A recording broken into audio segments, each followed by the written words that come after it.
안녕하세요. 주경복TV의 주경복입니다. 저번 시간에는 이건희 회장이 말한 업의 개념에 대한 말을 했습니다. 그래서 제가 좀 부분적으로 해석을 해 나갈 때 이제 일에 대해서, 업에 대해서 세 가지로 말씀을 드렸습니다. 왜 그 일을 하는가? 그리고 두 번째가요, 그 일이 말하는 바가 무엇인가? 그리고 세 번째가요, 앞으로 무슨 일을 어떻게 할 것인가 라는 관점으로 제가 이제 이야기를 했습니다. 그리고 이건희 회장이요, 항상 성공이라 하죠.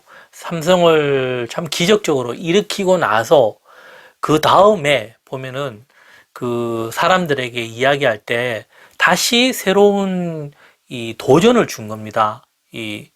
그 도전을 줬다라는 의미가 지금 이만큼 컸기 때문에 다음에 더 크자 이런 것보다 초인류 기업이라 하죠. 세계적인 기업으로 우리가 가자라는 말은 그가 업의 개념에 대해서 바로 이해했기 때문에 그가 했던 말이라는 겁니다. 성공이라는 것을 통해 만족하면 그 다음은 후퇴라는 겁니다. 이 기업의 그런 생사라는 것이 살아남는다라는 것이 참으로 어렵다라는 그런 의미가 포함되어 있는 겁니다. 계속적으로 살아남기 위해서는 계속 가야 되는 이런 업의 개념을 알았기 때문에 그는 항상 얘기할 때 우리가 더 나아가야 된다. 긴장의 끈을 놓치면 안 된다라는 그런 말을 참 많이 했습니다. 그리고 그의 삶의 모습을 보더라도 이런 부분이 참 많이 있습니다. 지금 삼성도 저는 참 이런 모습이 필요하지 않나 그렇게 생각을 하고 있습니다. 그리고 이런 스토리를 읽어보면요, 정부에서 참 많이 견제를 한 장면이 나와요. 지금도 그러고 있죠. 예전에도 그렇게 했습니다. 그래서 이건희 회장을 삼성에서 내려놨을 때 삼성이 큰 위기가 온 겁니다. 그 짧은 시간 내에 그렇게 했을 때 많은 이들의 어떤 이야기와 뭐 여론이 있다 보니까 다시 이건희 회장이 회장으로 되고 나서 그렇게 위기가 왔는 부분을 또 빨리 해결해 나가는 모습을 우리가 볼 수가 있습니다. 그만큼 우리가 여기서 알 수 있는 것은 리더라는 위치가 참으로 중요하다라는 그런 걸 우리가 볼 수 있습니다. 책을요, 제가 계속 이제 읽어 나가면요, 목적과 본질 파악이 나의 원칙이라면 숲을 먼저 보고 나무를 보려고 하는 노력은 나의 습관이다.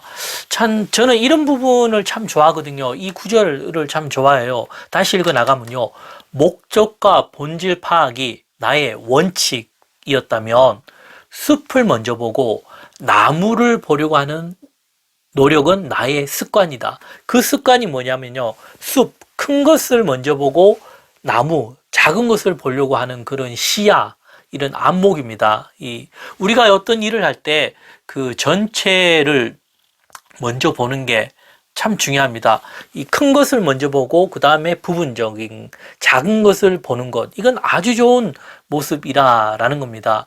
그만큼 전체를, 숲을 먼저 보는 것은 훈련이 필요하다라는 겁니다.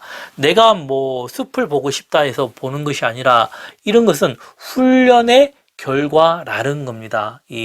그래서 어떤 어려움이 생기면요, 우리 사람들은 이 어려움을 탁탁 치면 그 어려움 속에서 현재 그 일만 보는 게 사람들의 시야입니다.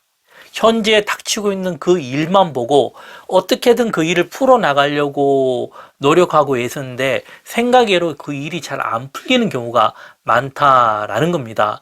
그래서 숲을 먼저, 전체를 먼저 본다는 것은 어떤 의미인가 하면은 본질과 기초를 보는 눈입니다. 다시 말씀드리면요, 기초와 본질을 보는 눈입니다.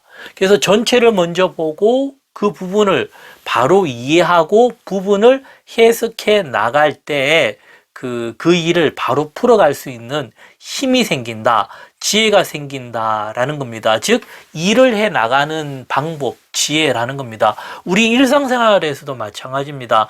사람이 산다는 것은 무엇인가 하면은 끊임없이 방황과 아픔과 위기, 이런 갈등의 연속이 인생이라는 겁니다. 그래서 그 인생, 어려움이 닥쳤을 때 그 일을 어떻게 풀어나가느냐가 참으로 중요하다라는 겁니다. 그 일을 풀어나갈 때 가장 좋은 방법이 숲을 먼저 보는, 큰 것을 먼저 보는 그런 눈, 시야가 필요하다라는 겁니다. 그래서요, 그 삼성이 현재 여러 가지 그 참으로 힘든 시기입니다. 사실 지금 보면요. 왜 힘든가 하면은 정부에서 참 지나칠 정도로 이제 이재용 부회장을 계속 이렇게 하고 있지 않습니까? 참 이런 부분을 우리가 본다면 왜 그리 하는가를 본다면 참으로 복잡해요. 이게 참 과거부터 해서 이제 여러 가지 것들을 다 분석해 보면요. 그래서 정부와 기업 간의 이런 참 묘한 구조, 갈등, 이런 복잡한 부분이 있다라는 겁니다. 그리고 또 많은 사람들이 이야기를 해요. 근데 그 이야기의 초점이 무엇이냐면 결과만 이야기한다라는 겁니다. 근데 중요한 것은 뭐가 중요하냐면은 이재용 부회장이 어떻게 이 일을 극복하고 해결하는가. 저는 이게 참으로 중요하다고 봅니다. 그래서 그 방법에서는요, 그 이건희 회장이 말한 것처럼 숲을 먼저 보고 나무를 보려는 그런 습관이 필요하다라는 겁니다. 훈련이죠. 그래서 이건희 회장의 말들이나 책을 보면요, 상당수 많은 그런 말이나 그런 글이 손자병법에 대한 이야기가 굉장히 많이 나와요. 그 말은 무엇을 얘기하느냐 하면 결국은 경영은 치열한 전쟁, 전투다라는 겁니다. 이 전투에서 손자병법이 말하는 것은 이기는 싸움입니다. 즉 살아남는 자가 승리한다라는 겁니다. 이긴다는 것은 무엇인가? 살아남아야 된다라는 겁니다. 그래서 숲을 먼저 보고 나무를 보는 그런 면에서요, 이제 일을 생각할 때 이제 세 가지로 생각한다면요. 왜 이렇게 되었을까? 현재. 그리고는 앞으로 어떻게 될 것인가는 짧게는 3개월에서 멀리는 1년, 3년, 10년까지도 생각할 수가 있는 거죠. 그리고는 중요한 게 세 번째입니다.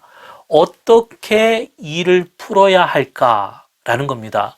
그래서 일을 어떻게 풀어가야 될까 하는 부분에서는요, 살아남는 자가 승리한다라는 그 선자가 말한 것처럼요, 이기는 싸움을 해야 된다라는 겁니다. 참 중요한 그런 말이라 봅니다. 그리고 지금요, 참으로 중요한 시점이라 봅니다. 그래서 바람이 있다면 이건희 회장이 여러 가지 위기와 갈등 속에서 참 잘 극복했지 않습니까? 그래서 삼성을 거대한 기업으로 이렇게 만들었지 않습니까? 그래서 우리 부회장도 참 이렇게 잘 해나가기를 참 바라는 마음입니다. 왜 그러냐면 삼성이 그래도 우리나라의 어떤 미래, 경제의 중요한 축이기 때문에 저는 그렇다 봅니다. 그래서 먼저 숲을 보고 일의 본질이 무엇인가 파악을 해서요. 왜 이렇게 되었을까? 앞으로 어떻게 될 것인가? 그리고 어떻게 그 일을 풀어나갈까라는 거와 살아남는 그런 승리하는 그런 삼성이 되기를 소망합니다. 내용이 좋으셨다면 구독과 좋아요 부탁드리겠습니다. 감사합니다.